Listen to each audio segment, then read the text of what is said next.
भोलेनाथ जी के पास में जब जाएं तो केवल जल चढ़ाकर वापिस मत आना, केवल बेलपत्र चढ़ाकर वापिस मत आना, केवल चावल का दाना या पुष्प चढ़ाकर वापिस ना आना, दिया लगाकर वापिस ना आना। आते आते बाबा भोलेनाथ जी से ये भी पूछ कर आना, बाबा आप मंदिर में बैठे रहते हो, बहुत दिन हो गए आपको बैठे बैठे, चलो आज मैं आपको मेरे साथ लेकर चलती हूँ और मेरे घर तक लेकर चलती हूँ। भले शिवलिंग मंदिर में रहे पर भगवान की ज्योति उसके साथ जरूर जाती है।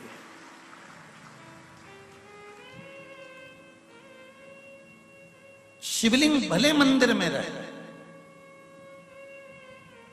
हम क्यों कहते हैं कि 12 ज्योतिर्लिंग? ज्योतिर्लिंग का मतलब क्या होता है? जहां शंकर भगवान की ज्योति हमेशा प्रकट रहती है। और ज्योति से मतलब ये नहीं कि घी का दिया या तेल का दिया प्रकट रहता है, उससे मतलब नहीं है।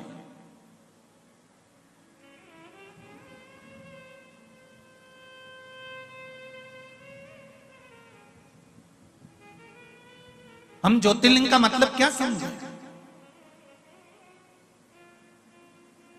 जहां पर भगवान शंकर की ज्योत जल रही है उसका मतलब ज्योतिर्लिंग? नहीं नहीं नहीं। जहां घी का दिया जल रहा है उसका ज्योतिर्लिंग? नहीं। जहां तेल का दिया जल रहा है उसका मतलब ज्योतिर्लिंग? नहीं। ज्योतिर्लिंग का मतलब होता है जहां पर शंकर पार्वती 24 घंटे उस भूमि पर, उस स्थान पर विद्यमान है। इसलिए कैलाश पर माता पार्वती जी ने जब एक प्रश्न किया था तो अमरनाथ की गुफा में शंकर भगवान ने पार्वती को अमर कथा सुनाई थी और उस अमर कथा में माता पार्वती जी ने एक प्रश्न किया था।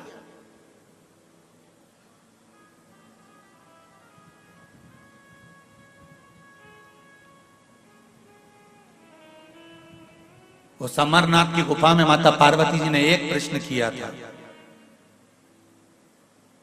आप जिस स्थान पर विराजमान होते हो उस स्थान से आप कितनी देर के लिए ओझल होते हो, कितनी देर के लिए जाते हो? बहुत ध्यान से सुनना रे भाई। आप अगर 2 साल से 3 साल से 4 साल से 5 साल से 8 साल से अगर शिव महापुराण की कथा सुन रहे हो तो उसमें आज की कथा बड़ी विशेषता में ध्यान रखना। सोमती अमावस्या नवग्रह शिव महापुराण की कथा हैदराबाद बाहेती परिवार द्वारा जो हो रही है उस पर ध्यान दीजिएगा। और अगर सुनने से वंचित रह जाओ तो बाद में सुन लेना, पर सुनना जरूर कथा। आप कितनी देर, कितनी घड़ी, कितने पल, कितने क्षण, कितने समय आप किस जगह पर रहते हो, यह पार्वती जी ने अमरनाथ जी की गुफा में माता पार्वती ने शिव जी से प्रश्न किया, जिस समय पर अमर कथा बाबा देवाधिदेव महादेव माता पार्वती को सुना रहे थे।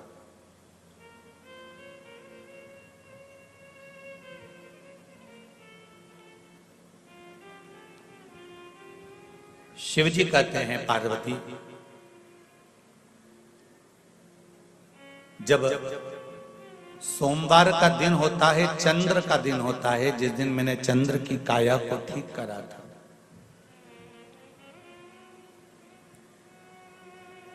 बारह ज्योतिर्लिंग में सबसे पहला ज्योतिर्लिंग, बोलो जम के, जम के बोलो जरा, सोमनाथ।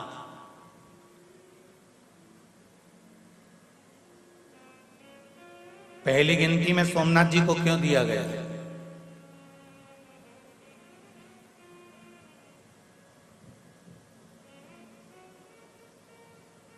प्रथम गिनती काशी तो अजर और अमीर है, अमर है। ये काशी के शिवलिंग का निर्माण तो ना जाने कितने सतयुग, ना जाने कितने त्रेता, ना जाने कितने द्वापर, ना जाने कितने कलयुग निकल चुके हैं, तब भी काशी में शिवलिंग था।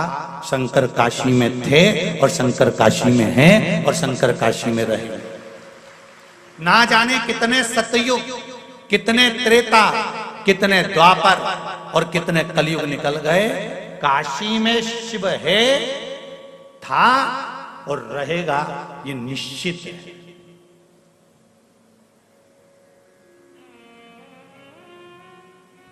तो पहला ज्योतिर्लिंग तो फिर काशी को गिना जाना था, पर पहला किसको गिना है? सोमनाथ जी को। कारण क्या है?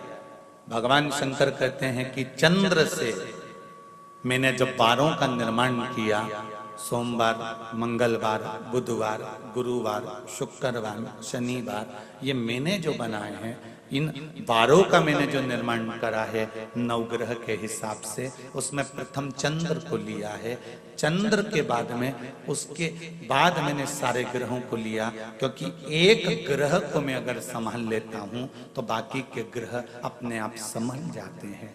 अगर घर का प्रथम बेटा अच्छा निकल जाए तो बाकी के बेटों को मार्ग वो बड़ा बेटा ही प्रदान कर देता है, बदल नहीं पाता।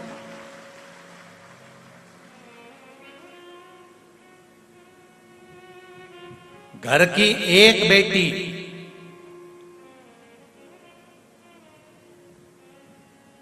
घर की अगर बड़ी बेटी अगर मार्ग प्रशस्त कर कर चलती है, सतमार्ग पर चलती है, तो बाकी की बेटियों को भी सतमार्ग मिल जाता है। और यदि पहली बेटी ने ही सोच लिया कि मुझे तो उससे विवाह करना है, मुझे तो ऐसा करना है, तो बाकी की जो बेटियां हैं वो भी मार्ग से विभाजित हो जाती हैं। प्रथम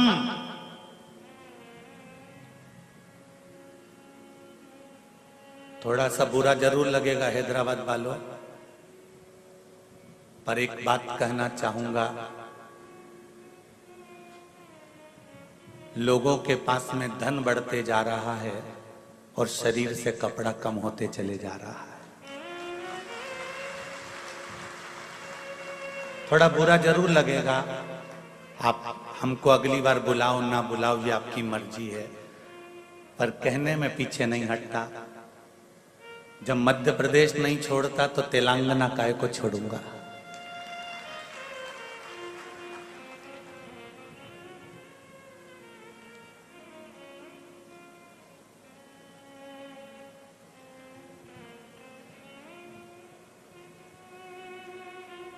जब शरीर पर घाव हो जाता है ना, तो डॉक्टर क्या करता है? उस घाव को खुला छोड़ देता है क्या? जम के तो बोलो नहीं। क्या लपेटता है? पट्टी। पट्टी घाव को ठीक करने का काम करती है क्या? नहीं। पट्टी घाव पर मक्खी ना बैठे, मक्खी ना भिन भिनाए, इसलिए बांधी जाती है।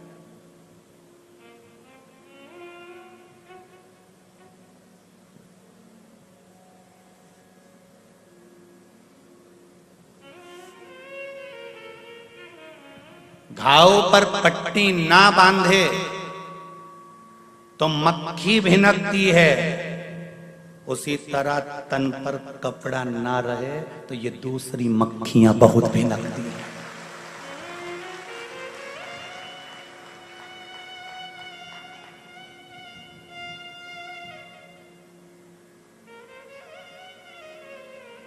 फिर प्रशासन को दोष मत देना और पुलिस को दोष मत देना। बचपन से सिखाया जा रहा है, स्कूल में भी फर्स्ट एड बॉक्स रखकर सिखाया जाता है, मेडिकल बॉक्स रखकर सिखाया जाता है, छोटे छोटे बच्चों को सिखाया जाता है कि लग जाए घाव तो पट्टी बांधना, पट्टी से शरीर अच्छा नहीं होगा पर मक्खी भिन भिनाना बंद कर देगी। उसी तरह तन अगर ढक कर रखोगे तो ये बाकी की मक्खियां भिन भिनाना बंद कर देगी, ये निश्चित है, इसकी निश्चितता है। धन बढ़ा है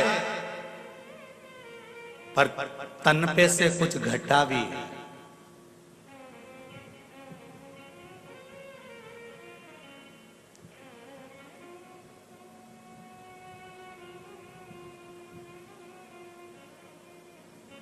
कुछ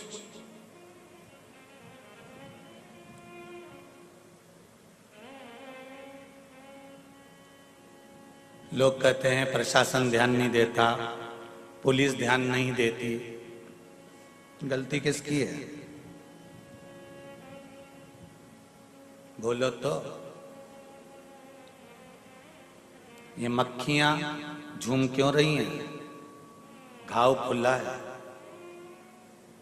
घाव खुला है इसलिए मक्खियां झूम रही हैं। एक बात पहले कही थी, आपको ध्यान में होगी।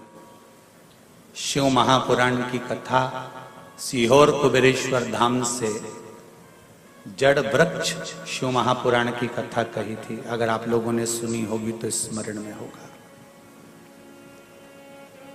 तुलसी का पौधा लाओ और पौधे को ऐसे ही खुला छोड़ दो, उसमें मिट्टी मत डालो, तुलसी का पौधा पनपेगा?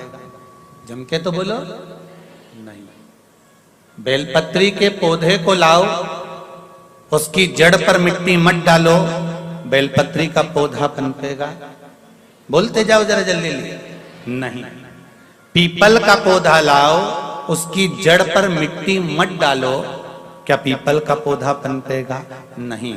गुलाब के पौधे को भी लाओगे तो उसकी जड़ को मिट्टी से दबाना पड़ेगा। पीपल का पौधा लाओगे तो उसकी जड़ को मिट्टी से दबाना पड़ेगा। बेलपत्री का पौधा लाओगे तो उसकी जड़ को मिट्टी से दबाना पड़ेगा। जब जड़ मिट्टी से ढकी हुई रहती है तो वो वृक्ष पनपता रहता है। उसी तरह मनुष्य की भी जड़ है नाभि, जब तक ये कपड़े से ढकी रहती है तो मनुष्य भी बढ़ता रहता है। पर आजकल फैशन है साहब, कपड़े ऐसे होना चाहिए कि जड़ भी दिखना चाहिए, नाभि नजर आना चाहिए। पर सनातन धर्म कहता है, मेरा सनातन धर्म वर्णन करता है कि पौधे की जड़ ढकी होती है तो पौधा तरक्की करता है। और जिस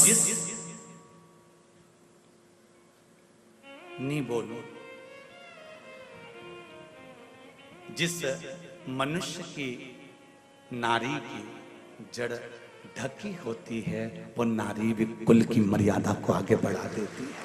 अब कितना कहें, समझने वाला व्यक्ति उतने में समझ सकता है, इससे ज्यादा क्या कहोगे।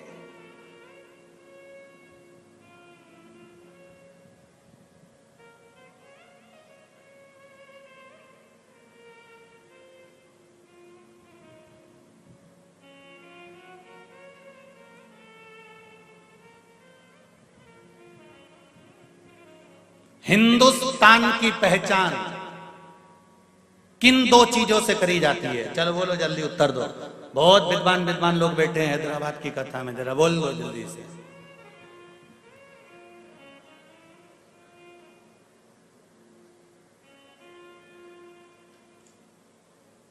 दो जरा भैया माइक दो जरा, जी बोलने वाली है उनको दो जरा माइक पहुंचो। हाँ खड़ी हो जाओ। मेरे हिंदुस्तान की पहचान किन दो चीजों से करी जाती है? नारी की पहचान पूरी साड़ी से पहचान हो सकती है। ठीक है बैठिए।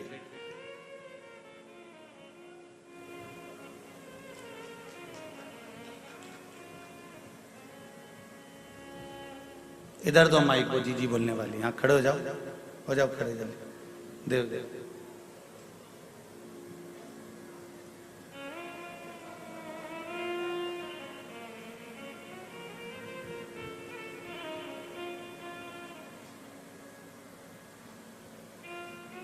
श्री शिवाय नमस्तुभ्यम। श्री शिवाय नमस्तुभ्यम। हिंदुस्तान की पहचान सभ्यता और संस्कृति से है। बहुत बढ़िया, बैठिए।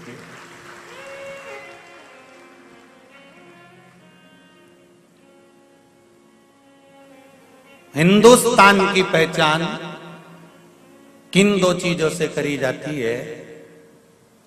जिह्वा पर हिंदी और माथे पर बिंदी से करी जाती है।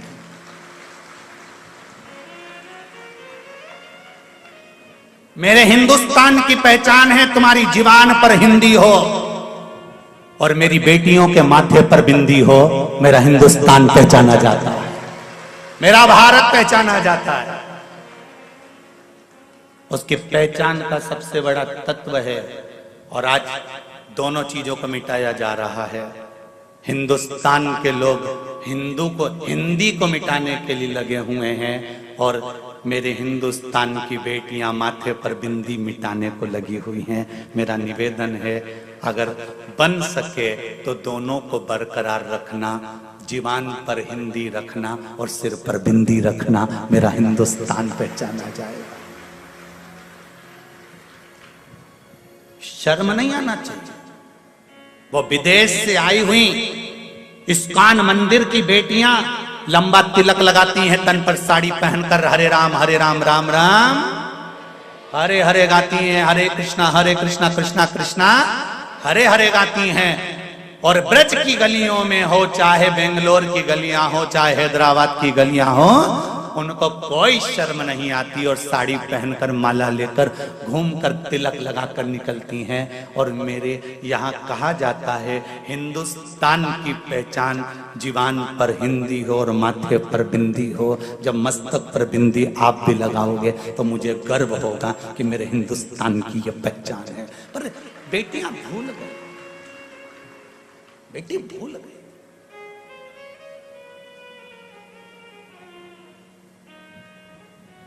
धन बढ़े तुम्हारे यहाँ, हम मना नहीं। हम तो इस व्यासपीठ से भगवान से कहना चाहेंगे कि आपको भगवान इतना धन दे, इतना धन दे, इतना धन दे कि तुम दोनों हाथों से, जैसे आज बाहेती परिवार शिव महापुराण की कथा करवा रहा है, बाबा से विनती करें हम तो कि आपको इतना दे कि आने वाले समय में आप भी हैदराबाद में शिव महापुराण की कथा करवा। भगवान इतना दे, पर निवेदन है धन तो बढ़ रहा है पर तन पे से वस्त्र घट रहा है। ऐसा धन फिर किसी काम का नहीं जो तन के वस्त्र को कम कर दे। महाराज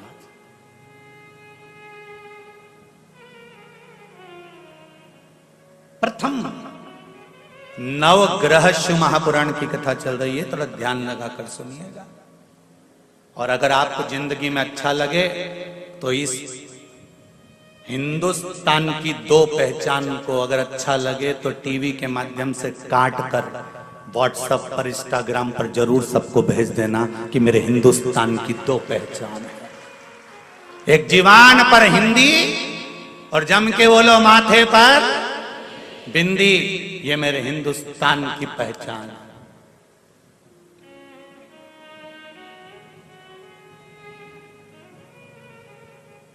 जनमानस तक जाए। शिव महापुराण केवल यहीं तक नहीं, जो नहीं सुनते उन तक आप भेज सकते हो, सोशल मीडिया के माध्यम से आप पहुंचा सकते हो। घाव पर पट्टी बंधना जरूरी है, मक्खी भिनकेगी, तन पर वस्त्र सही होना जरूरी है, नहीं तो ये बहुत मक्खियां है रे संसार में, ये भी बहुत भिनकेगी। फिर प्रशासन को या पुलिस को दोष मत देना कि ये कुछ नहीं करते। वो तो कहते हैं कि पट्टी बांध के रखो ना घाव पर, तन पर अच्छे कपड़े पहन कर रखो। किसी की सामर्थ्यता है कि भिनक जाए। झांसी की रानी भी तो थी, मां अहिल्याबाई भी तो थी, मां मुक्ताबाई भी तो थी, कर्माबाई भी तो थी, मीराबाई भी तो थी। खूब जियो, खूब अलमस्त आनंद में आप। हम ये नहीं कहते कि आप आज के युग में मत जियो, बहुत बहुत जियो आज के युग में, पर अपनी संस्कृति और अपनी सभ्यता से पीछे मत हटो। अपनी सभ्यता और अपनी संस्कृति से हमको पीछे नहीं हटना।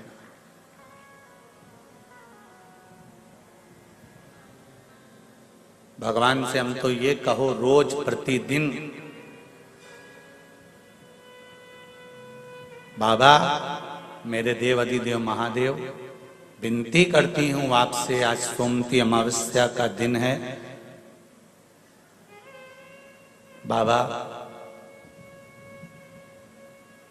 बस इतनी विनती करना कि किसी की गरज ना रहे और किसी का करज ना रहे। हाथ जोड़कर भगवान से विनती करना, भोलेनाथ इतनी कृपा करना कि किसी की गरज नहीं रहे, हाथ नहीं जोड़ना पड़े किसी के आगे कि भैया मेरा ये काम कर दो, भैया मेरा ये काम कर दो, भैया मेरा ये काम कर दो। किसी की गरज ना रहे और माथे पर किसी का करज ना रहे। भोलेनाथ जब प्राण त्याग कर जाऊं तब अलमस्त होकर भगवान का भजन करती करती जाऊं, कोई चिंता नहीं। ना गरज, ना तो मैंने उससे कहा कि मेरा ये काम कर दे, ना मुझे किसी की गरज की जरूरत पड़ी, ना मैंने किसी से कहा कि मेरा ये काम करना। कहा तो मेरे भोलेनाथ जी से कहा तो मेरे शंभू से कहा तो मेरे ओघरदानी से कहा तो मेरे शंकर से कहा। गरज और करज मुझे किसी का भी ना रहे, इतनी कृपा करना बाबा। ना गरज रहे ना करज रहे। नीति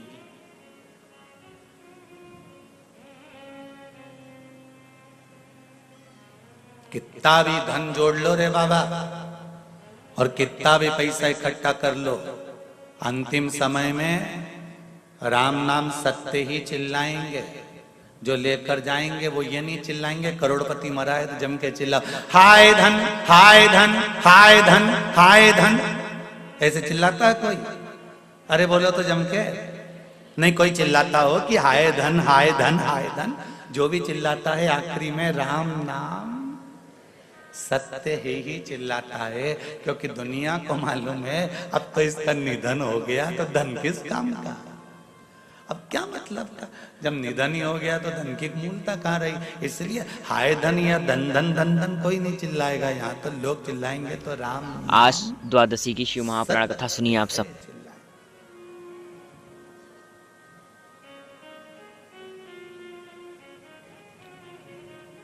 गिरा दिया।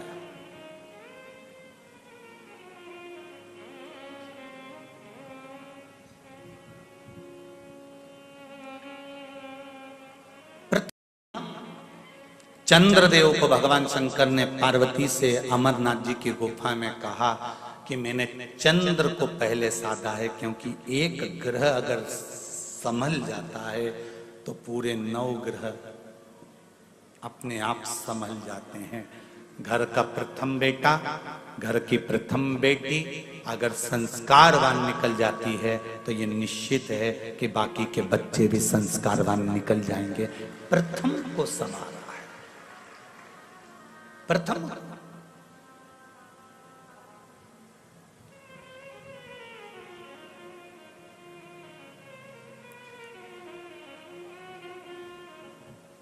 और वो प्रथम का संवरना बहुत जरूरी है, वो प्रथम का संवार लेना बहुत जरूरी है।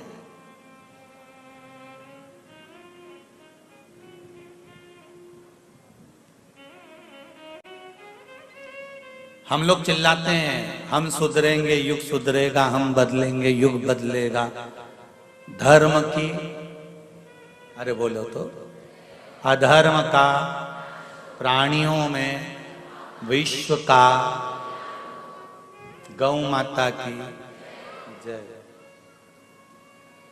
ये चिल्लाते चिल्लाते पूरी जिंदगी निकल गई। हम बदलेंगे युग बदलेगा। हमको देखकर दुनिया जीना चाहती है तो हम क्यों ना बदलें।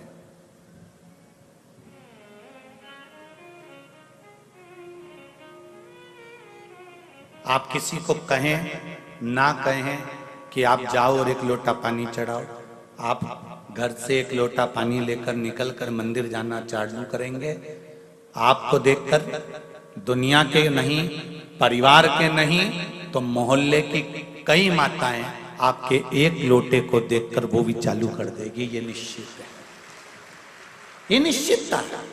एक पत्र आया है, देखिए बड़ा सुंदर है।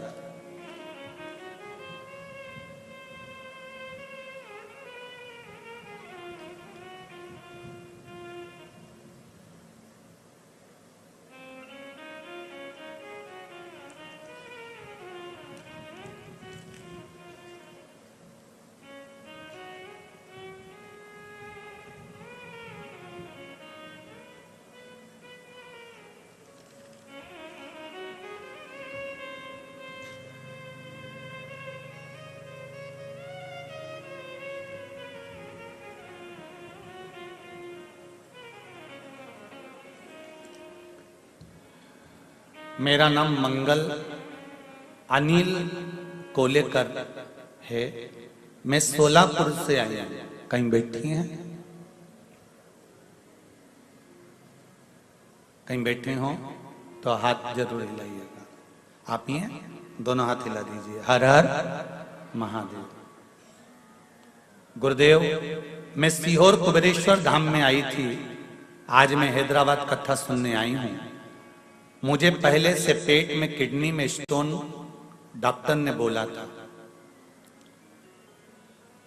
जो मैंने बाबा से विनती करी थी कि मेरे अगर भोलेनाथ जी कृपा करें और मैं कुबेरेश्वर धाम से जो रुद्राक्ष लाई हूं उसका मैं पानी पीऊं और मेरी जो किडनी के पास में स्टोन है, पत्थरी है, वो गल जाए, निकल जाए, तो मैं पशुपति व्रत करूंगी। ये मैं कुबेरेश्वर धाम में बोल कर आई थी और बाबा ने ऐसी कृपा करी। गुरुदेव, डॉक्टर ने कहा था पत्थरी बड़ी है, स्टोन बड़ा है और किडनी के पास में है तो नुकसानदायक है, पर वो रुद्राक्ष का जल मैंने पीना चालू करा और बाबा की कृपा से मैंने कहा था कि मैं पशुपति व्रत जब भी करूंगी जब मेरा ये स्टोन निकल जाएगा, और मेरे यूरिन के माध्यम से वो स्टोन निकल गया और जांच कराया तो उसमें अब स्टोन नहीं है और मैंने पशुपति व्रत प्रारंभ किया है। ये शिव कृपा है। बैठो बहन। हर हर महादेव। शिव कृपा इसको करता।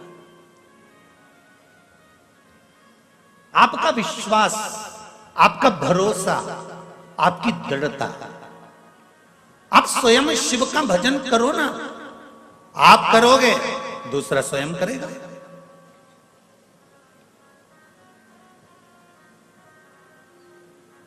एक पत्र और है, देखिए।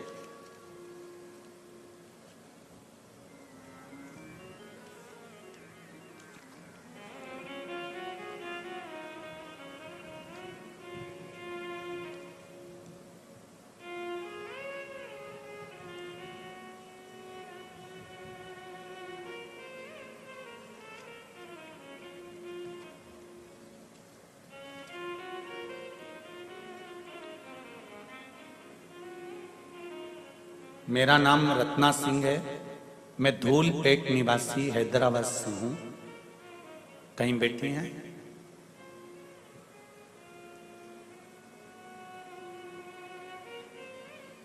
रत्ना सिंह, धूलपेट निवासी।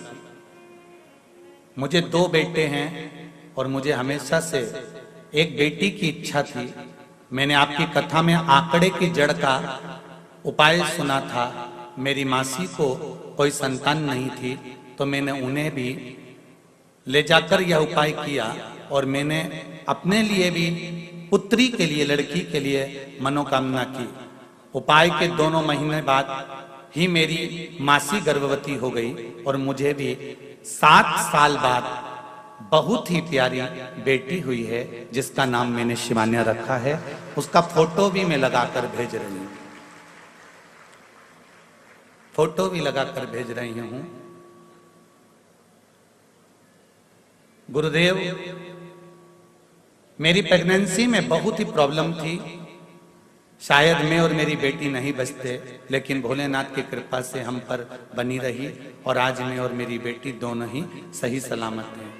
मैंने अपनी प्रेगनेंसी में भगवान शंकर की आराधना करी, इसलिए मेरी बेटी के जंघा पर नंदी का एक लांछन बना हुआ आया है, जो मेरी बेटी की जंघा पर बना है। फोटो में दिया है उसने, आप देख सकते हैं।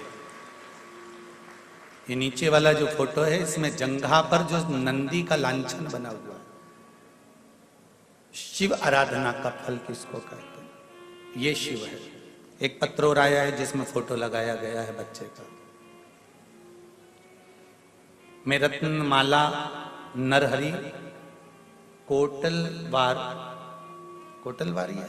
कोटलवार नांदेड़ महाराष्ट्र से तहसील लोहा गुरुजी को कोटि कोटि प्रणाम। फरवरी में सीहोर आई थी, तब मेरी बहू प्रेग्नेंट थी। मुझे पहली 2 नातिन, 2 बेटियां थी, पोती थी। अब मुझे पोता होना था तो मैंने बाबा से विनती कर बाबा से निवेदन करा था और बाबा की कृपा से बैसाख पूर्णिमा सोमवार को सुबह 8:52 पर मेरे यहाँ पर मेरे पोती 2 थी, अब पोता मेरे बाबा ने मुझको दिया है। ये शिव की कृपा से प्राप्त हुआ। शंकर की कृपा। एक पत्र और बड़ा सुंदर है, देखिए।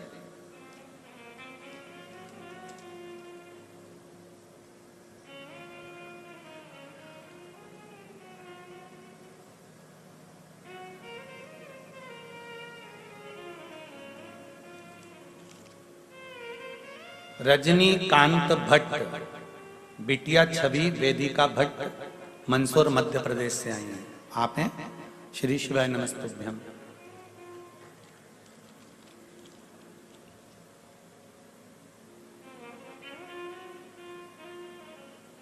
मेरी बिटिया 5 वर्ष की हो गई थी, लेकिन बचपन से उसे पेट में दर्द और सिर का दर्द था। बहुत से डॉक्टरों को दिखाया, परंतु उसको बीमारी की समझ नहीं आई। हम दोनों और परेशान रहने लगे। जहां भी जाना होता बहुत ही दवाइयां साथ में लेकर जाने लगे, फिर भी कोई स्थायी हल नहीं हो पाया।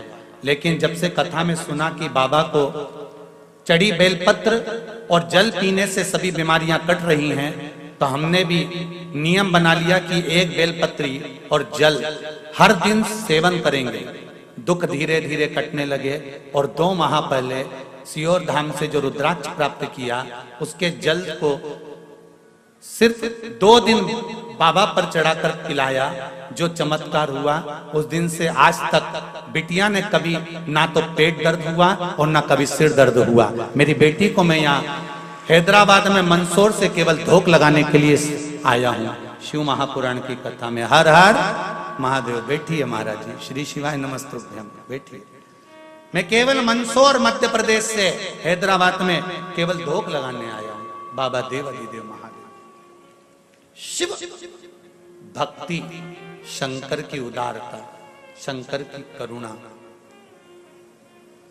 ये कोई साधारण नहीं है। तेरी कृपा बिना न हिले एक भी लेते हैं श्वास, तेरी कृपा से हे गंगाधार मुक्ति द्वार ओमकार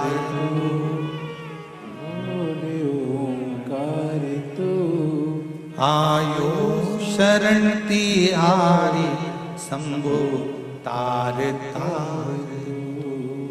शिव की आराधना से जो सुख मिलता है वो कहीं नहीं मिल सकता। सारी समस्या का हल एक लोटा जल। फिर दुनिया चाहे कितना भी विरोध करे, चाहे दुनिया कितने भी अपशब्द कहे, चाहे दुनिया कितना भी ताना दे। किसी को हार्ट अटैक भी आ गया, डॉक्टर अपना काम करेगा। तुम एक बार लोटा लेकर पानी लेकर शिव के मंदिर तो जाओ। जिसकी हालत वेंटिलेटर पर पड़ा हुआ है, उसका नाम और गोत्र बोलकर बाबा से दिल से कहकर, बाबा उसके छोटे बच्चे हैं, बचा लो ना उसको। जब राजा श्वेत के प्राण आप बचा सकते हो, तो क्या इसके प्राण नहीं बचा सकते? दिल से गणेश कार्तिकेय पर जल चढ़ाकर, अशोक सुंदरी पर जल चढ़ाकर, जया विषहरा के कमंडल को देखते हुए, जलाधारी को देखते हुए शंकर के शिवलिंग पर जल चढ़ा दो। विश्वास कहता है वो वेंटिलेटर से नीचे उतरेगा और बाबा कृपा करेगा। दिल से कहना पड़ेगा, तार बिछाने से कुछ नहीं होगा, कनेक्शन जोड़ना पड़ेगा।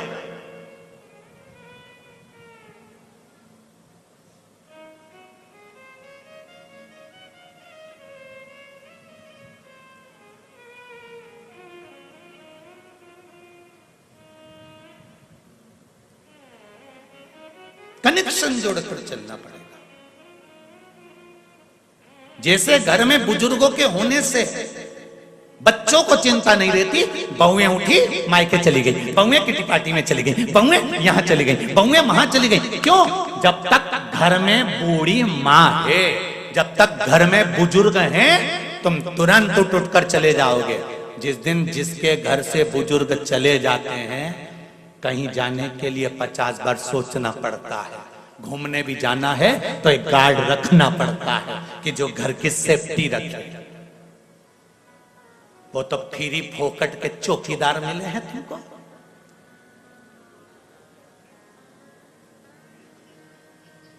मिलो ना, मुंबई, बेंगलोर, पुणे, जिससे मिलो वो एक ही बात कहते हैं, गुरुजी आजकल 2 का सेट चल रहा है। हमने कहा 2 का सेट कैसे है? बस पति और पत्नी, और ज्यादा हो तो हम 2 हमारे 2।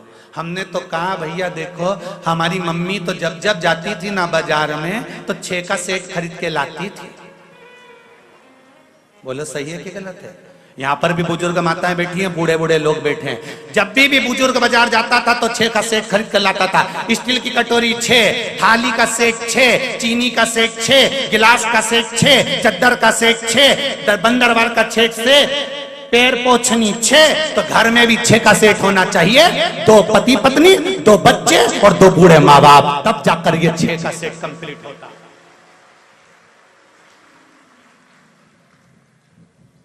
2 के सेट से और 4 के सेट से मेहमान ज्यादा आ जाएंगे तो खाना कैसे खिलाओगे जीजी? 2 कटोरी क्या दूसरे के यहां से मंगने जाओगी जीजी? कि 2 थाली दूसरे के यहां से मंग कर लाओगी? परिवार में 6 का सेट बनाना चालू करो कि 2 मेरे माता पिता, 2 हम। अब तो बोलो, 2 छोरा छोरी, हो गया 6 का सेट पूरा। पहले की बुजुर्ग माता यहाँ बैठी हैं, बोलो तो रही जीजियो, तुम बुजुर्ग जितने बैठे हो सही ईमानदारी से बोलो, पहले कटोरी लेके आते थे कितनी लाते थे? अरे बोलो जम के, कितनी लाते थे? 6। थाली कितनी लाते थे? 6। कन्यादान में भी देते थे तो कभी 1-2 नहीं दी, 6 का ही सेट दिया। गिलास 6, कटोरी 6।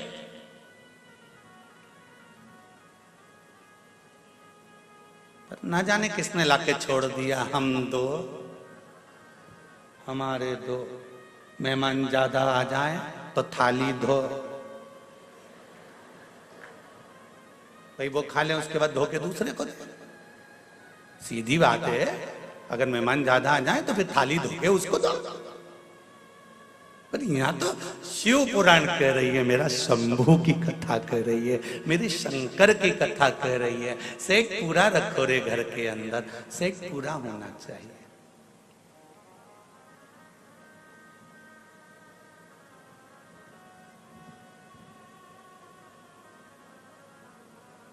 और जब घर में जो बुजुर्ग होते हैं, घर में जो बूढ़े होते हैं, इनके होने से बड़ा लाभ है। केला खाया है कभी तुम लोगों ने? तो केले का जो छिलका होता है ना, वो काला पड़ जाता है, पर अंदर का केला बेकार होता है क्या? नहीं, छिलका भले गड़बड़ हो जाएगा पर अंदर के भाग को, अंदर के जो केला है उसको वो बेकार नहीं होने देता। उसी तरह घर के जो माता पिता हैं वो केले के छिलके की तरह हैं। वो भले अवस्था गलती चली जाती है, शरीर ढलता चले जाता है, पर अपने बेटे और बेटी को कभी तकलीफ नहीं आने देते। ऐसे केले के छिलके, माता पिता नहीं है, वो केले के छिलके हैं जो केले को बेकार नहीं होने देते। उसी तरह घर के बुजुर्ग, घर के बड़े आपको कभी बेकार नहीं होने देते।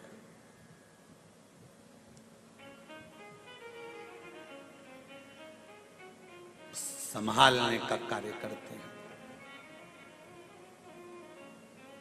तो कितने का सेट?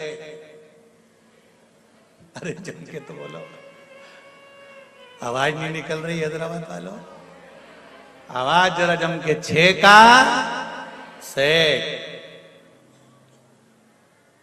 तुम बोल सकते हो अब सबको, हमारे यहाँ सोफा सेट भी है, हीरे का सेट भी है, डिनर सेट भी है, और हमारे यहाँ 6 का सेट भी है।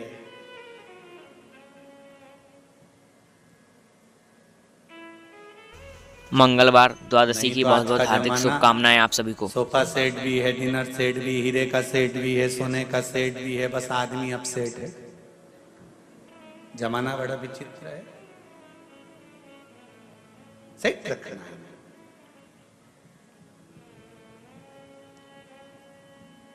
पार्वती जी ने फिर शिव जी से कहा, प्रथम चंद्र को आपने पकड़ा,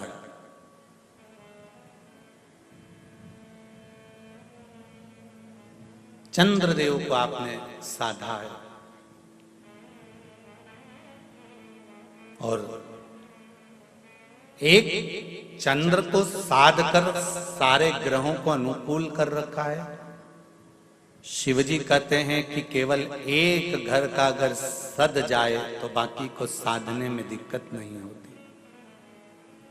तारकासुर को मारने के लिए माता पार्वती कार्तिकेय जी से कहती हैं कि इसने अच्छा सोचा है, गलत नहीं सोचा, इसलिए तुम इसको मारना। तो क्योंकि इसने बरी मांगा है कि मैं शिव जी के पुत्र द्वारा मरूंगा, तो मरेगा तो तुम्हारे याद से, पर इसके हृदय में घात ना हो, इसके शरीर में घात होगी, चल जाए।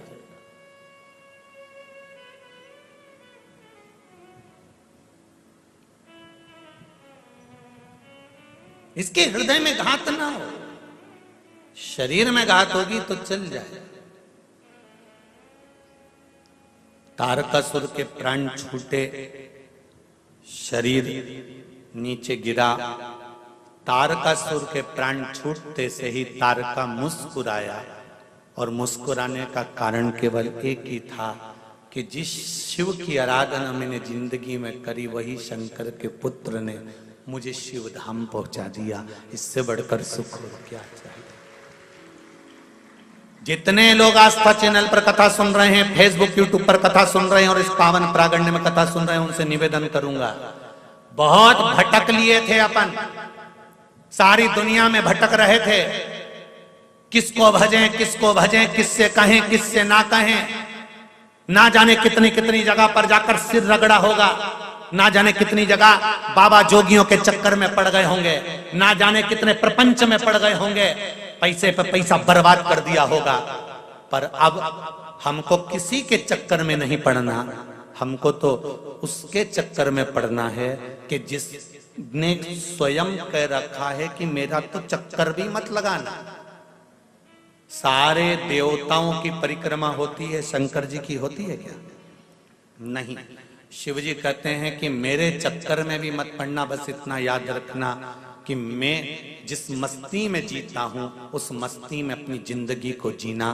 कंठ में जहर है, मुख में राम का नाम है, सिर पर गंगा जी धरी है, पास में पार्वती गणेश कार्तिकेय सब बैठे हुए हैं। ऐसी मस्त जिंदगी जीना, कंठ में रखना दुख और तकलीफ को, उजागर मत करना। अपने दुख को किसी को कह दोगे ना, थोड़े दिन तक तो हाँ ठीक है, हाँ करेगा क्या जिसको कहोगे? किसी से अगर अपने दुख कह भी दिया तो करेगा क्या? तुम्हारे दुख को वो काट सकता है क्या? तो अपने कंठ तक दुख को रखो और इनको मत कहो। संसार वालों को अपने दुख को कहना है तो मेरे देवाधिदेव महादेव से जाकर कहो कि मुझे दुख है, तू मुझे संभाल। अब कोई नहीं मेरा। भोलेनाथ दया करना, मैं तेरे भरोसे, मेरे बाबा दया करना, मैं तेरे भरोसे।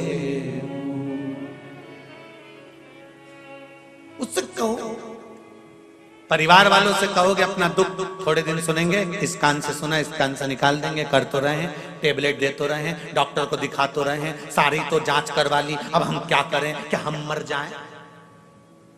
परिवार वालों से कहोगे तो एक ही बात कहेंगे, हमने सब तो कर रहा है, आगे बढ़कर तुम्हारी बहु सेवा कर रही है, आगे बढ़कर तुम्हारे लिए रोज डॉक्टर आ रहा है, इंजेक्शन लगा कर जा रहा है, ये कर रहे हैं, जांचें करा रहे हैं, ये कर रहे हैं, वो कर रहे हैं। घर के लोग तो तुमसे इतना ही कहेंगे कि हम सब कुछ कर रहे हैं।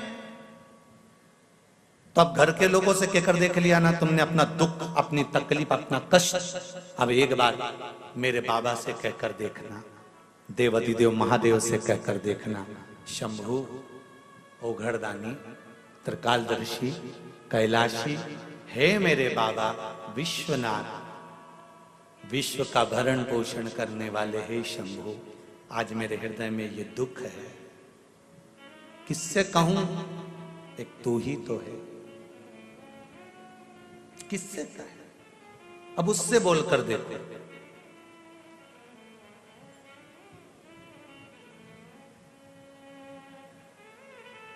घर से निकलो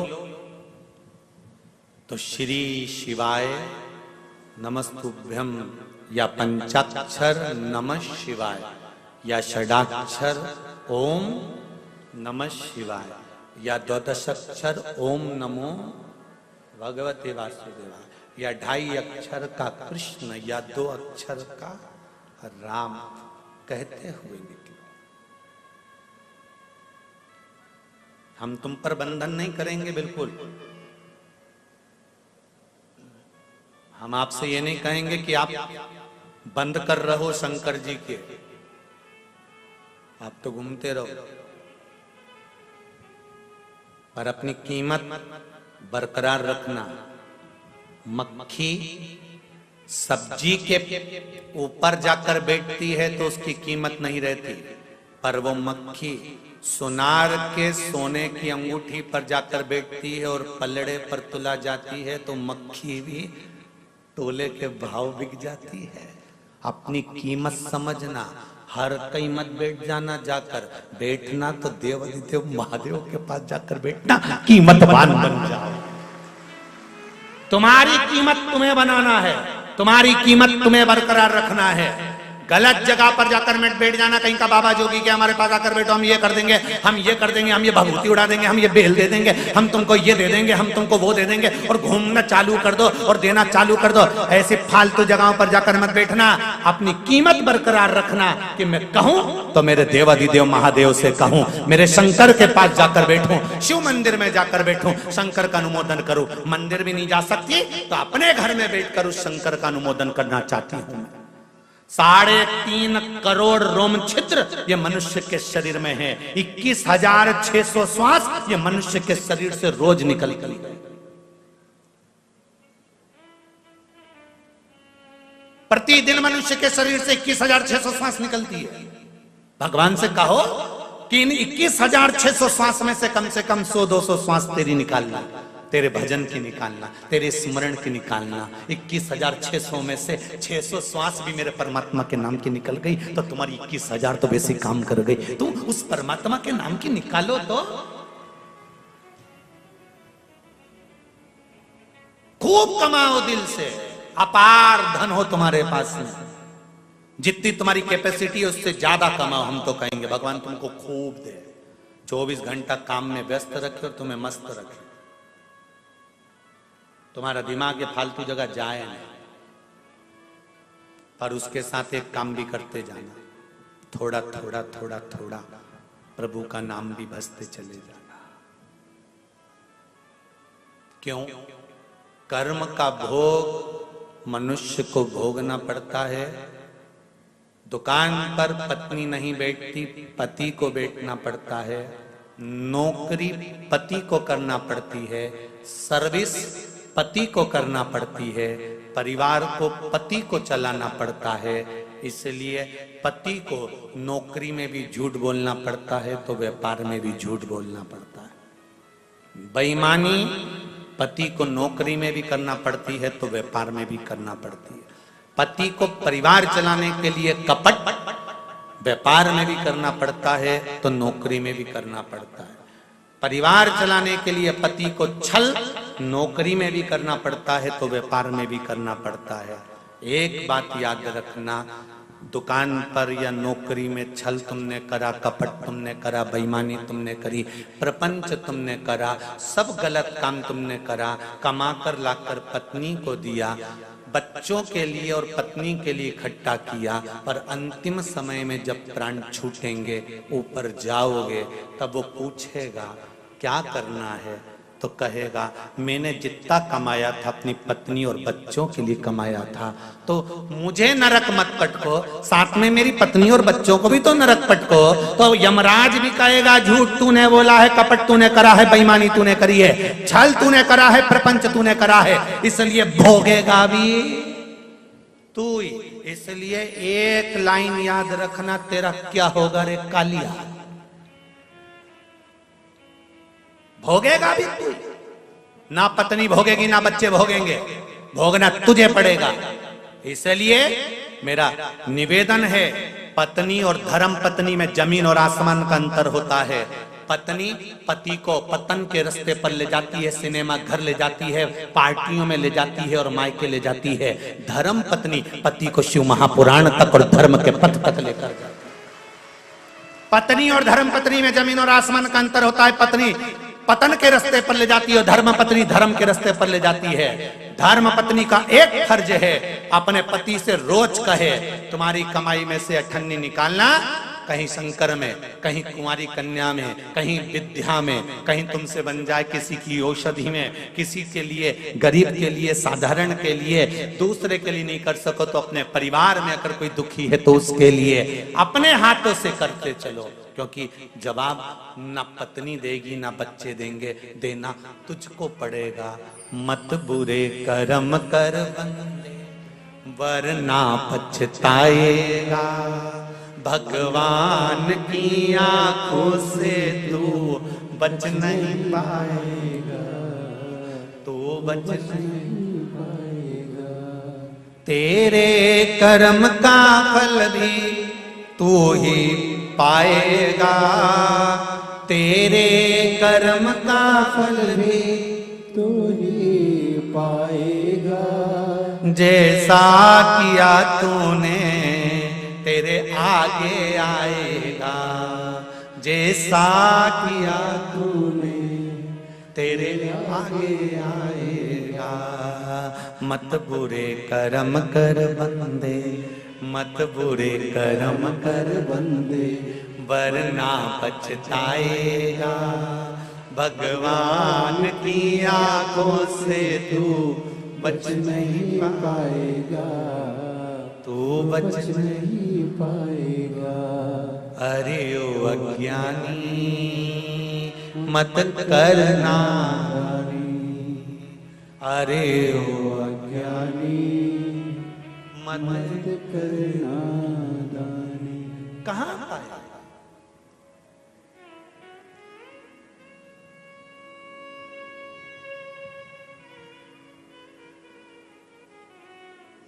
कैसे मिलेगा?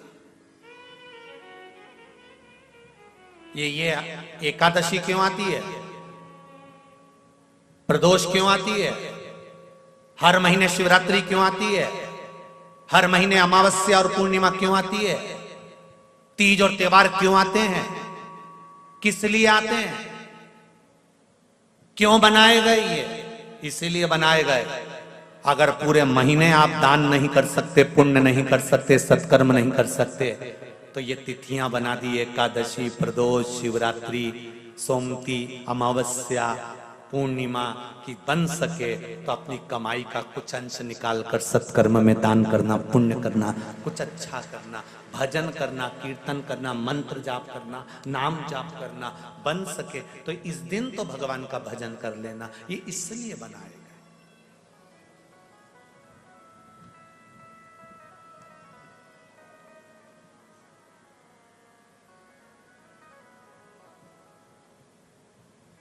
कोई जरूरी नहीं है कि तुम 24 घंटा भगवान का भजन करो। कोई जरूरी नहीं है कि 21,600 श्वास तुम भगवान के नाम की जपते ही रहो। हम तो आपसे ये भी नहीं कहते कि तुम 24 घंटा भगवान का भजन करने बैठो। हमने कभी नहीं किया आपसे कि 24 घंटा भजन करो। हम तो इतना बोलते हैं, आदि में पुनि, पहले के संबंध और आज के संबंध को याद रखना। पहले के समय पर लड़का लड़की को केवल लड़की चाय की ट्रे लेकर आती थी, नीचे रखती थी, निगाह उठाकर देखती थी, लड़के ने लड़की को देख लिया, लड़की ने लड़के को देख लिया, संबंध पक्का हो गया। वो विवाह आज तक टिक रहा है। आज तक ये जितने डोकरा डोकरी बैठे हैं नहीं, इनको देख लो, ये विवाह आज तक टिक रहा है। ना इन्होंने शादी के पहले ना लड़के को देखा था, ना लड़के ने लड़की को देखा था। ये जितने बैठे ना 80, 80, 70, 70, 60, 60, 65, 70 वाले, इनसे पूछो इनने देखा था क्या? नहीं। इनके माँ बाप पक्का कर आए। इन्होंने कहा लड़का लड़की को देखना है, तो ये चाय की ट्रे लेके आई, नीचे रखी, लड़के ने लड़की को देखा, लड़के ने लड़के को देख लिया। कोई बात नहीं, कोई स्माइल नहीं, कोई निगाह उठाकर बात नहीं। और लड़की चाय रखी, चली गई। लड़के ने देख लिया लड़की को, लड़की ने लड़के को देख लिया और विवाह पक्का हो गया। 7 जन्म तक निभने वाला वो संबंध पक्का हो गया, आज तक निभ रहा है। और एक आज के समय का विवाह, लड़का लड़की को दिखाओ, लड़की लड़के को दिखाओ, दोनों में बात पक्की हो जाए तो होटल लेके जाओ, होटल में इनको 1 घंटा पहले बिठाओ, ये इनके समझेगी, ये इनके समझेगा, समझने के बाद श्री शिवाय जाओ, नमस्तुभ्यं पक्का हो हर जाए। हर महादेव। 6 चैनल को महीने तक सब्सक्राइब, तो वीडियो को लाइक मोबाइल जरूर पे कीजिए।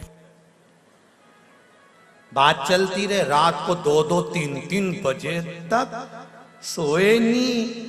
बेटे की माँ खुश, मारा छोरा, इधर बेटी की माँ खुश, मारी छोरी, ब्याह पक्का हो गया।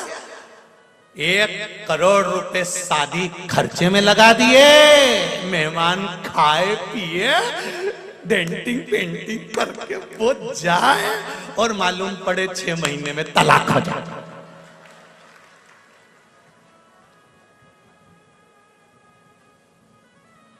फिर कौन सी शादी अच्छी थी, पहले की कि अभी की? अरे नहीं बोलो तो जरा दिल से, फिर तो पहले की अच्छी थी। तो वही तो शिव महापुराण की कथा कर रही है।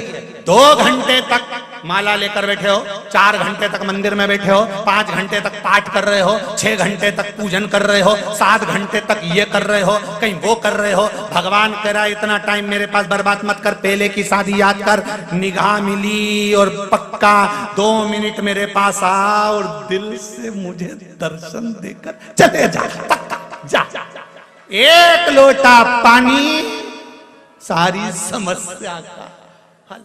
1 लोटा चढ़ाया, ना जी भर के देखा, ना कोई बात की, बड़ी आरज़ू थी मुलाकात की। बस जल लिया, चढ़ाया। घर के लोग कहें कि 4 घंटे मंदिर में अपन को बैठना भी नहीं तो लोग टोकने लगेंगे, मंदिर में क्या कर रही है, इतने घंटे तक क्यों बैठी है, तुम तो लोटा भर के ले जाओ। श्री शिवाय नमस्तुभ्यं। शिव जी को प्रेम से स्पर्श करो और थोड़ी सी स्माइल देकर कह दो कैसे हो महादेव, और कह देना चल रहे हो क्या घर, जा रही मैं, हमारी बहू है ना, ज्यादा देर बैठ जाऊंगी ना तो लड़ने बैठ जाएगी, इसलिए मैं तो चल। शिव जी से कहा और सीधे शंकर जी भी पार्वती से कहेंगे गजब की आई रे कमला, गजब की आई, सीधी आती है और मेरे से बात करके चली जाती है। पार्वती जी भी थोड़ी थोड़ी ईर्ष्या रखने लगेगी, तुम बहुत बात करने लगे हो आजकल, क्या बात है। दिल से तो कहो परमात्मा मेरा परमात्मा है, उससे दिल से कहो। जब बच्चा अपने बुजुर्गों से दिल से बात करता है ना तो बुजुर्ग भी दिल से बात करते हैं। एक पोते ने दादी से कहा, दादी ओ दादी, दादी बोली क्या है, वो पड़ोस में पप्पू रहता है ना, हाँ उसके यहाँ पर आज नुक्ती का रायता बना है, बूंदी बनी है, सेव बना है, चने की सब्जी बनी है, पूड़ी बनी है, पापड़ बना है। दादी बोली बेटा उसके यहाँ बनेगा क्योंकि उसकी दादी मर गई तो उसके यहाँ 12वां है। तो इतने में छोटे से पोते ने दादी का गाल पकड़ के कहा, दादी अपने घर कब बनेगा। दादी ने एक धर के दिया, दादी एक भी धर के, पता ये तो मुझे मारने का प्लान बना रहा है। हृदय से कहो, जब पोता दादी से दिल से बात करता है तो दादी खुश हो जाती है, दादा से दिल से बात करता है तो दादा खुश हो जाता है। मेरा महादेव से दिल से बात करोगे तो मेरा महादेव खुश हो जाएगा। उससे दिल से कहो, दिल से बोलो, हे बाबा हम आपसे बात करने आए, ज्यादा देर नहीं, 2 क्षण, मात्र 2 क्षण, मात्र 2 क्षण।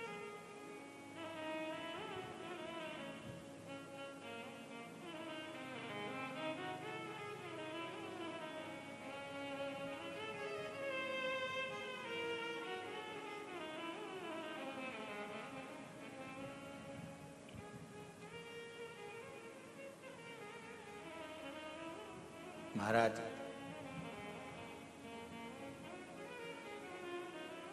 दिल मेरे शिव से लगाया होता तो फिर ये दिल, ये हृदय हॉस्पिटल में नहीं खोला गया होता। इसको लगाओ मेरे देव अधिदेव महादेव से। उसके पास ले जाओ।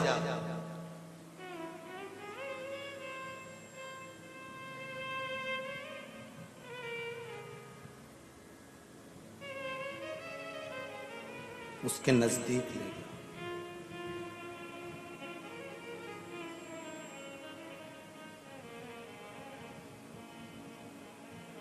महाराज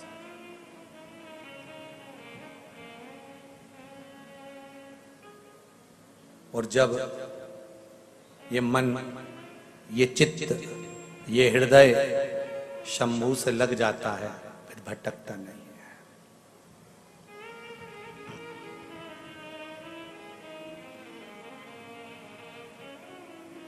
मेरे भोले तेरा सहारा है, मेरे भोले तेरा सहारा है, मेरी नैया का तू किनारा है, मेरी नैया का तू किनारा।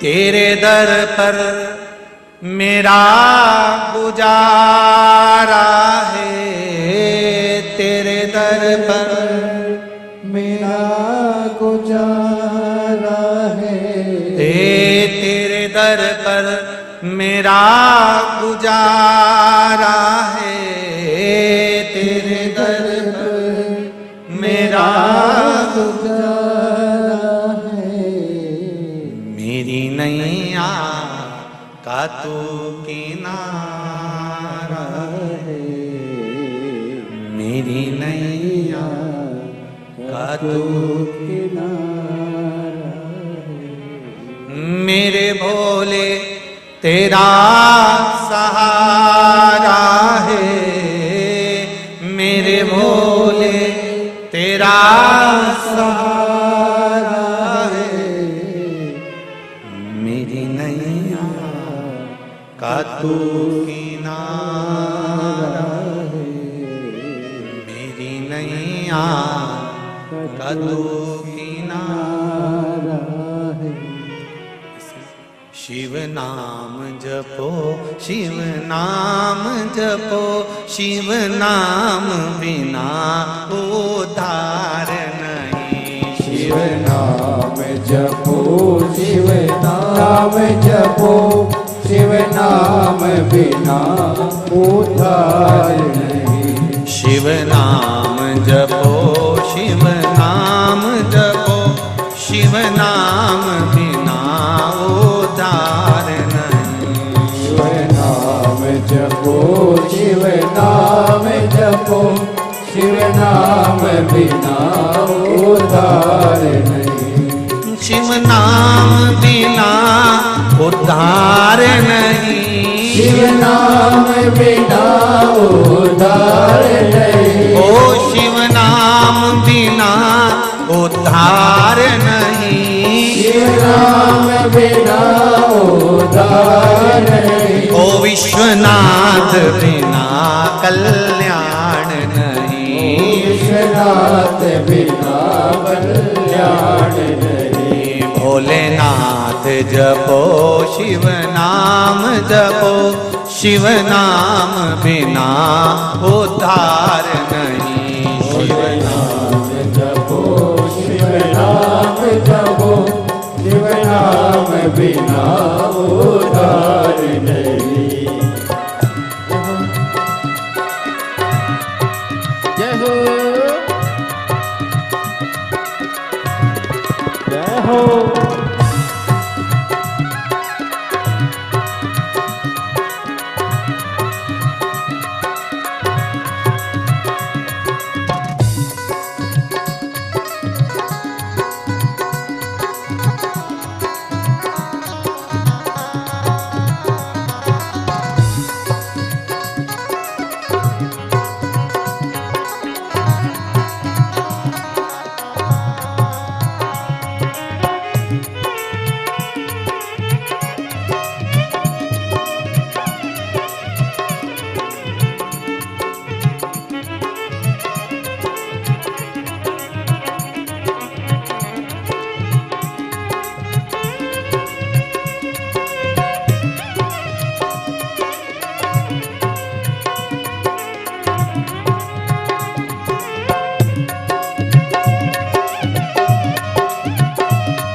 भोलेनाथ बिना भव पार नहीं, भोलेनाथ बिना भव पार नहीं, ओ भोलेनाथ बिना भव पार नहीं, भोलेनाथ बिना भव पार नहीं, ओ सोमनाथ बिना उद्धार नहीं, सोमनाथ बिना उद्धार नहीं, शिव नाम जपो, शिव नाम जपो, शिव नाम बिना भव पार नहीं, शिव नाम जपो, शिव नाम जपो, शिव नाम बिना उद्धार नहीं। जय हो।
पर नहीं लिखा कि 5 किलो तुम्हें लड्डू देना पड़ेगा, कि 1 किलो तुम्हें पेड़ा देना पड़ेगा, या 1.25 किलो तुम्हें चूरमा देना पड़ेगा, या 25 किलो तुम्हें दूध देना पड़ेगा, कहीं नहीं लिखा,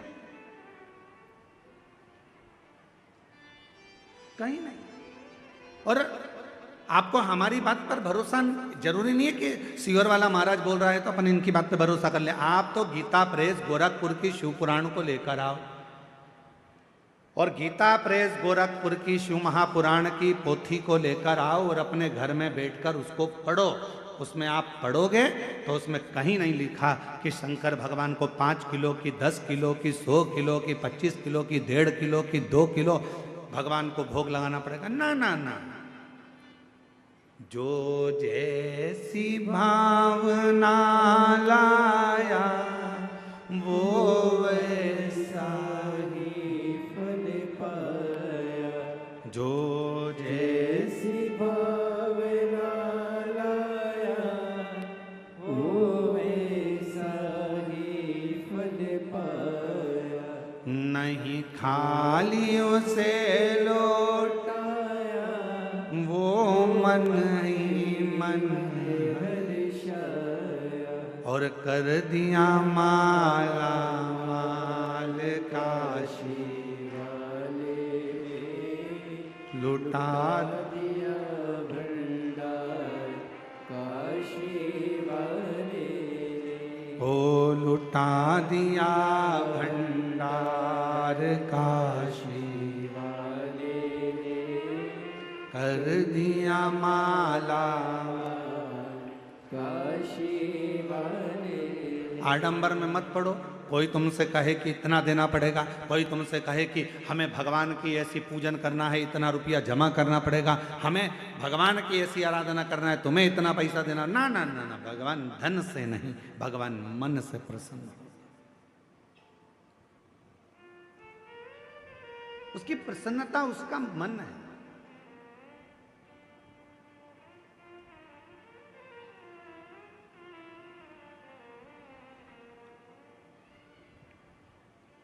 कहाँ से लाऊं लड्डू, कहाँ से लाऊं पेड़ा, कहाँ से लाऊं लड्डू, कहाँ से लाऊं पेड़ा। अच्छा, शिव पुराण शिवरात्रि का प्रसंग ध्यान से सुनना जरा। शिव महापुराण में शिवरात्रि के प्रसंग का वर्णन है।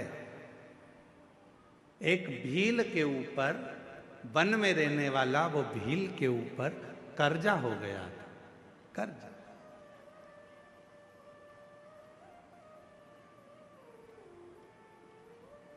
पैसे चुक नहीं रहे थे। सेठ जी को गुस्सा आ गया, अपने आदमियों को भेजा और उस भील को पकड़ के घर में लेके आए और एक टूटा हुआ शिव का मंदिर था, उस मंदिर में उसको ले गए और उसको बांध दिया, मंदिर में ले जाकर बांध दिया। जब तक तू हमारा कर्जा नहीं चुकाएगा तब तक हम तेरे को यहां से छोड़ने वाले नहीं। भील रोने लगा, सेठ जी मत मेरे को बांधो, मैं हाथ जोड़ता हूं सेठ जी, मैं आपका पूरा कर्जा चुका दूंगा। सेठ जी मैं आपके पांव पड़ता हूं, मुझे छोड़ दो।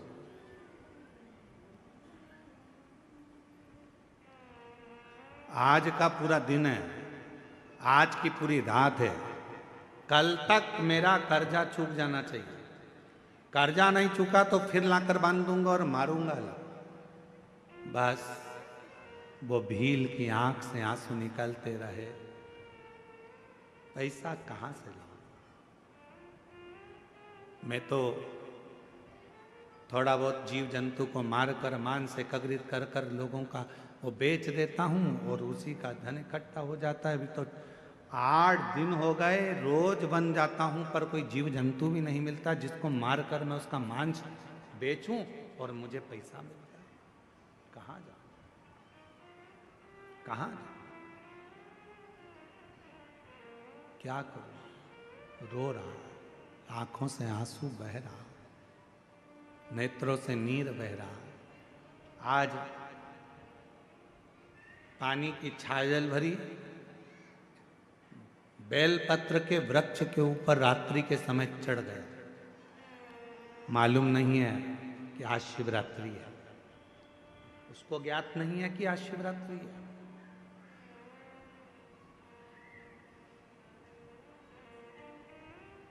आज के लोग सनातन धर्म को छोड़कर दूसरे धर्म में जा रहे हैं। क्यों? क्योंकि वो सोचते हैं कि उस धर्म में जाएंगे तो वहां हमें बहुत सारा चमत्कार देखने को मिलेगा।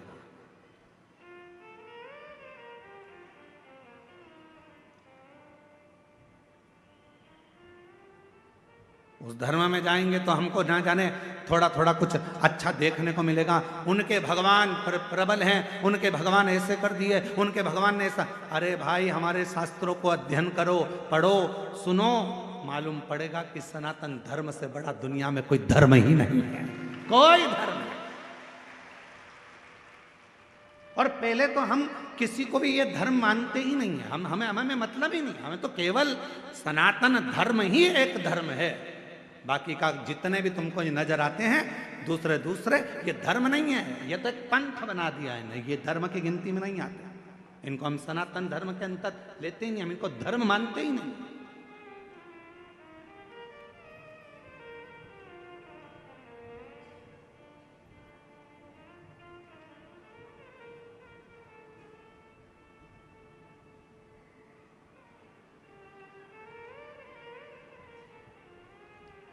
एक व्यक्ति ने देवघर में एक प्रश्न किया, क्यों गुरुजी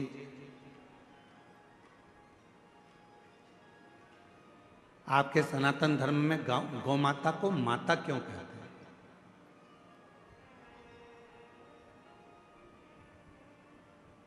गाय को माता क्यों कहते हैं? हमने कहा भाई तुम सनातनी नहीं हो? कहा नहीं, हम दूसरे को मानते हैं। हमने कहा ठीक है।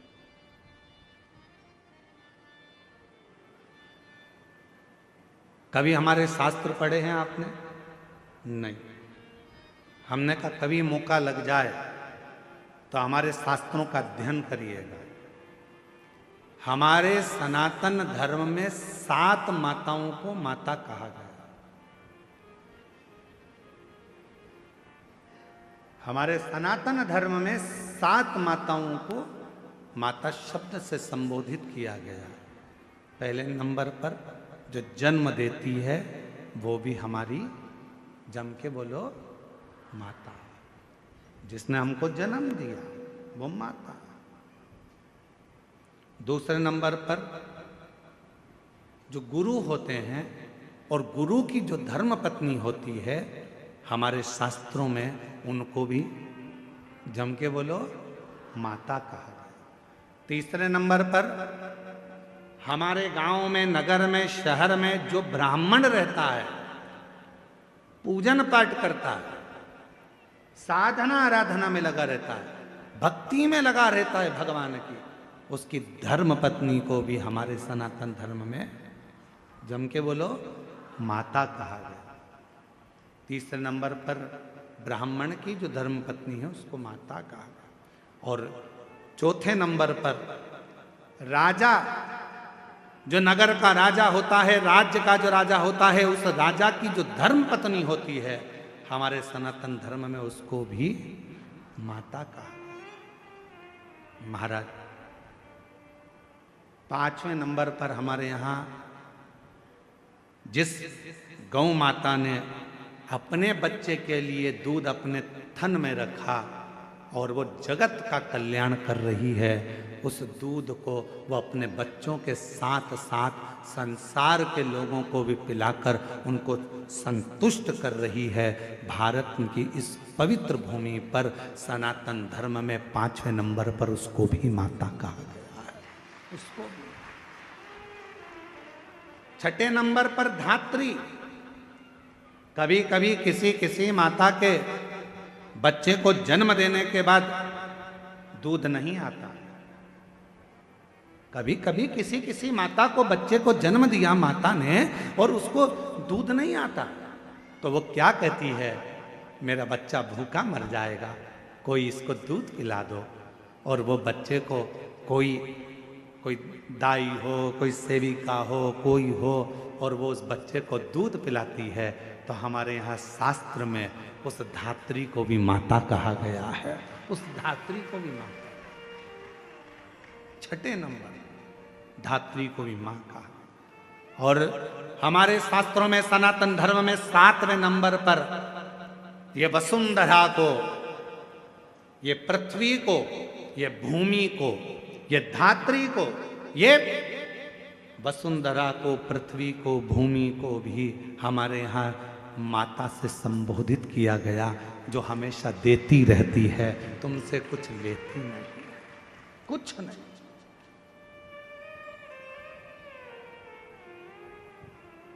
कुछ भी नहीं लेती, वो तो केवल दे रही है।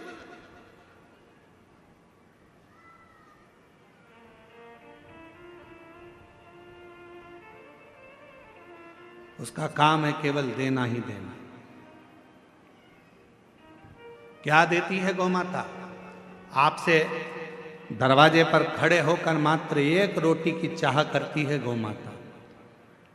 दरवाजे पर आकर गौ माता कब खड़ी होती है? शिव महापुराण की कथा कहती है, यदि तुम्हारे घर के दरवाजे पर मुख कर कर गाय तुम्हारे घर की ओर देखती है, गौ माता तुम्हारे घर की ओर मुख कर कर जब खड़ी होती है और उसकी श्वास जब तुम्हारे घर के अंदर जाती है, तुम अंदर जाकर एक रोटी लाकर उसको देते हो, उतनी देर में वो खड़ी खड़ी अपनी श्वास को तुम्हारे घर के अंदर छोड़ती है। अर्थात तुम्हारे यहाँ कोई बहुत बड़ा दुख आने वाला था, तो वो गौ माता अपनी श्वास से अंदर शिव की स्तुति करती है। श्वास को छोड़कर जो दुख आने वाला है उसको निगल लेती है और वो गौ माता को रोटी लेकर तुम्हारे दरवाजे से चली जाती है। चलिए, आज कितना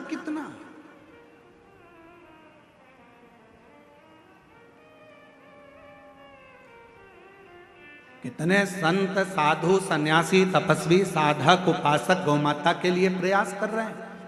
कितने कितने संत लगे हैं, कितने कितने साधु लगे हैं, कितने कितने सन्यासी लगे हैं, जो किसी ना किसी रूप में गौ माता को बचाने के लिए, गौ माता की सुरक्षा के लिए प्रयास कर रहे हैं। क्यों बचाना चाहते हैं? उनको बचाने का केवल एक कारण है कि जो गौ माता जगत में आकर, जिसके अंतर्गत 33 कोटि देवता विराजमान होते हैं, वो गौ माता हमारे घर के सारे दुख को हर लेती है, सारे सुख प्रदान करती है। तो हमारे यहाँ शिव महापुराण की कथा कहती है 7 माता हैं, जो जन्म देने वाली है वो भी माता है, गुरु की जो पत्नी है वो भी माता है, ब्राह्मण की जो पत्नी है वो भी माता है, राजा की जो पत्नी है वो भी माता है, गौ माता को माता कहते ही हैं, और धात्री जो दूध पिलाई है वो भी माता है। और यहाँ शास्त्र कहता है जो पृथ्वी हमेशा देती ही रहती है, जो वसुंधरा हमें प्रदान करती रहती है, वो भी माता, वो भी माता। हम इनका ऋण कभी नहीं चुका सकते, हम इनका ऋण नहीं चुका सकते।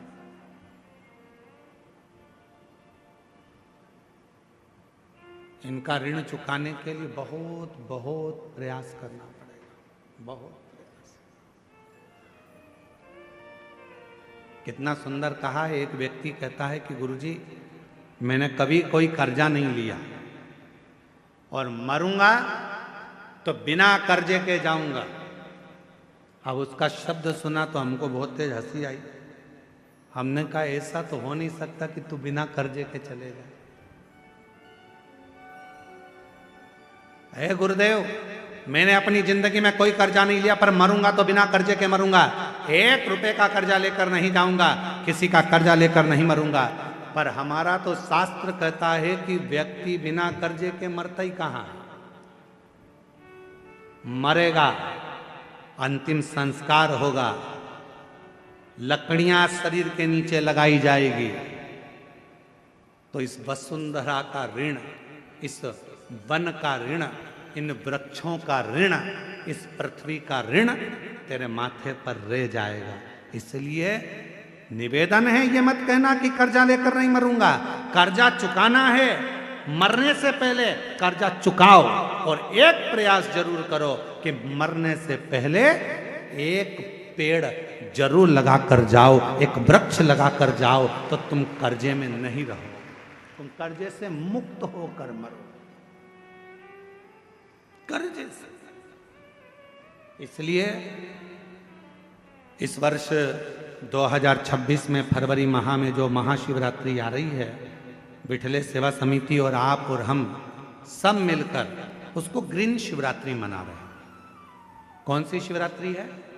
ग्रीन शिवरात्रि, हरित शिवरात्रि। ग्रीन शिवरात्रि का मतलब यह है कि शिवरात्रि के दिन पूरे दुनिया में जितने भी शिव भक्त हैं, भगवान शंकर के उपासक हैं, 2026 में फरवरी महीने में 3 दिन तक शिवरात्रि के 2 दिन पहले से एक छोटे से बेल वृक्ष की, बेल के पौधे की, बेलपत्री के पौधे की पूजन करो।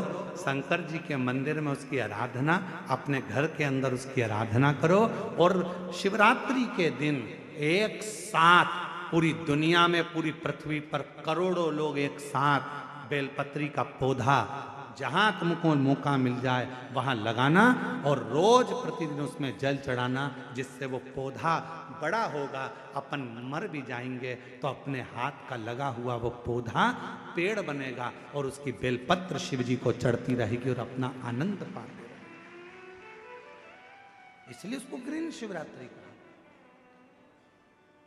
एक ग्रीन शिवरात्रि का ये अवसर 2026 में जो फरवरी के महीने में महाशिवरात्रि आ रही है, उसको संपूर्ण दुनिया, संपूर्ण विश्व उस शिवरात्रि को ग्रीन शिवरात्रि के रूप में माने। लगाओ एक एक पौधा, भगवान शंकर के नाम का बेलपत्र के पौधे का स्मरण करो, लगाओ।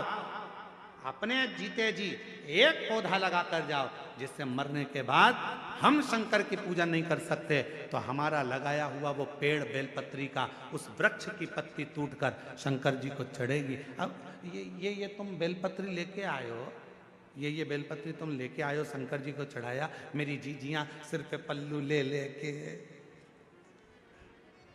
और बेलपत्री बड़े प्रेम से चढ़ा रही थी, तो हम उनका मुंह देख रहे थे।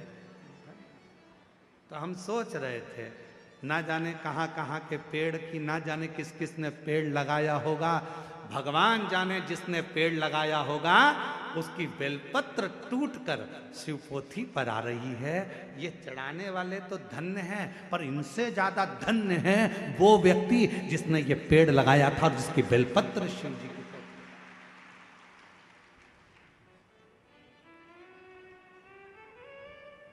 अब कई लोग कहते हैं सावन के महीने में, हमने सुना यहीं पे हमने छत्तीसगढ़ में सुना था, हम आए थे अभी सावन के महीने में भिलाई, तो हमने सुना था कि एक व्यक्ति ने नियम लिया है पूरे सावन के महीने में 1.25 लाख रोज बेलपत्र शंकर जी को चढ़ाता है। 1.25 लाख। हमने कहा एक बार मिला उसको जो 1.25 लाख बेलपत्र शिव जी को चढ़ाता है। फिर वो आया शाम को मिलने के लिए, हम जहाँ अग्रवाल धर्मशाला में रुके थे, जितेंद्र जी, हम जहाँ अग्रवाल धर्मशाला में रुके में 1.25 लाख बेलपत्र चढ़ाने वाला आया, यहीं छत्तीसगढ़ का। फिर हमसे मिला, हमने उसको प्रणाम किया, हमने कहा धन्य आप, 1.25 लाख बेलपत्र चढ़ाते हो शंकर भगवान को। हाँ गुरु जी, और आज से नहीं चढ़ा रहा हूँ, 5 साल हो गए चढ़ाते चढ़ाते। हमने कहा ठीक है, अब ये बताओ 1.25 लाख बेलपत्र आप शिव जी को चढ़ाते हो, आपने कितने बेलपत्री के पेड़ लगाए? उसने कहा गुरु जी पेड़ तो एक भी नहीं लगाया, पेड़ एक भी नहीं लगाया।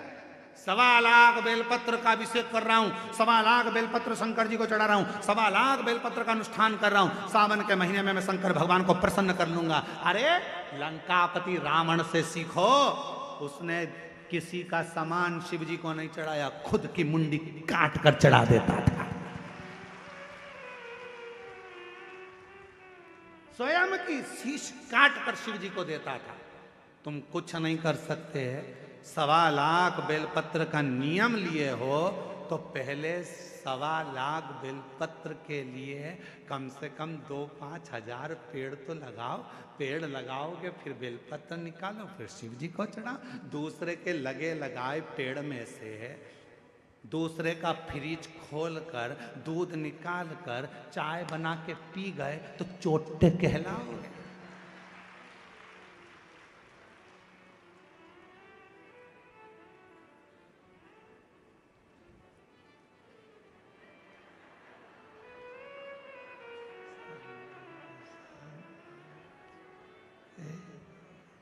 श्री शिवाय नमस्ते, श्री शिवाय नमस्ते। भगवान ऊपर से देख रहा कितनी ढोंग कर रही। श्री बेलपत्री का पेड़ दूसरे का, बेलपत्री का वृक्ष दूसरे का, और भेज दिया लोगों को तोड़ ला। सब तोड़ के इकट्ठी कर ली। और मम्मी जा रही हो कथा में? हाँ आज तो मैं ऊपर भी जाऊंगी स्टेज पे। एक काम करना, बेलपत्र ले जाओ। अब दूसरे की बेलपत्र तोड़ के लाया दूसरा, ये सीढ़ी पे चढ़ती चढ़ती ली आई। भगवान भी सोच रहे काहे को आई, बेलपत्र दूसरे का, कौन सा लाभ मिला। तैयारी कर लेना, 2026 में फरवरी महीने में जो महाशिवरात्रि आ रही है, एक छोटा सा पौधा लेकर रख लेना या अभी से लगाकर रख लेना। उसको शिवरात्रि के दिन आप और हम कहीं ना कहीं अपने अपने क्षेत्र में उसको लगाएंगे, और उसका फोटो खींचकर तुम हमारे पास भेजना। हम उसको पूरी टीवी पर लगातार करोड़ों लोगों का फोटो कथा में दिखाते रहेंगे, और आपका एक पौधा, एक वृक्ष इस पूरी पृथ्वी को, पूरी वसुंधरा को सुंदर बनाए। पूरी वसुंधरा।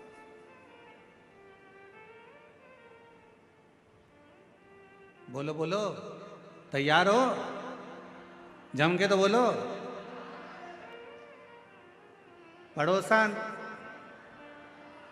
नहीं, तुमसे नहीं बोल रहा, तुम्हारे पड़ोसी टेंट वाले से पूछ रहा है। उधर वाले तैयार? इधर के पड़ोसी तैयार? बस तो फिर दोनों हाथ उठाकर हारा हारा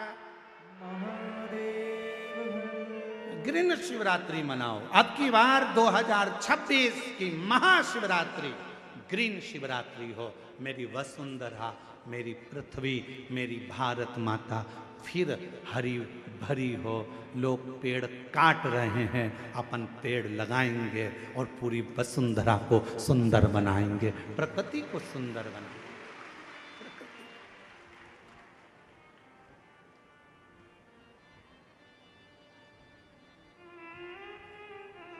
शिव है, शंकर है, मां मां है। शिव कथा कर रही है, भगवान शंकर का पवित्र चरित्र कर रहा है। भगवान देवादिदेव महादेव की पवित्र कथा कर रहा है। शिव को तुमसे कुछ नहीं चाहिए।